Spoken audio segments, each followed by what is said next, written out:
মুর্শিদাবাদ তো একদম ঘাঁটি ওদের, নবগ্রামে মুর্শিদাবাদ তো ঘাঁটি। এর আগে আনসারুল বাংলার 7 থেকে ধরা পড়েছিল।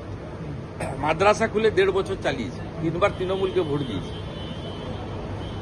এই রাজ্যেই তো খাগড়াগড় বিস্ফোরক। আজকে যারা বড় বড় কথা বলছে, খাগড়াগড়ের সময় কোথায় ছিল তারা?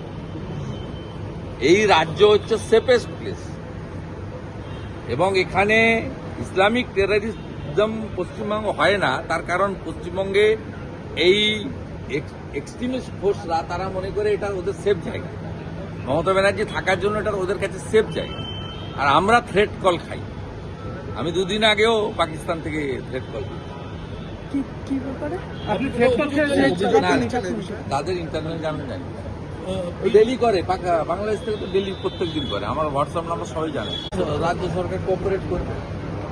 ত্রিপুরা বাংলাদেশ বর্ডার, এই বিস্ফোরণ নিয়ে ইতিমধ্যে যা এসেছে সংবাদ মাধ্যমের মাধ্যমে বা ইলেকট্রনিক্স মিডিয়ার মাধ্যমে, তাতে তো খুব পরিষ্কার এতে বাংলাদেশের যোগ রয়েছে।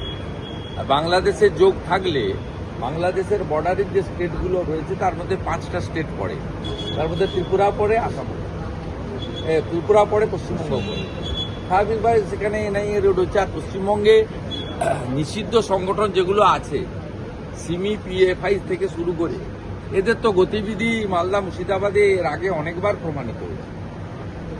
এই 1 বছরের মধ্যে মালদা থেকে, হরিহরপাড়া থেকে 7 শেখ ধরা পড়েছে, এবং এই ক্যানিং থেকে ডেঞ্জারাস এলিমেন্ট আপনার জাভেদ মুন্সি ধরা পড়েছে, যে আর্টিরেক তৈরি করে 2 কিলোমিটার দূর থেকে উড়িয়ে দেওয়ার ক্ষমতা রাখে।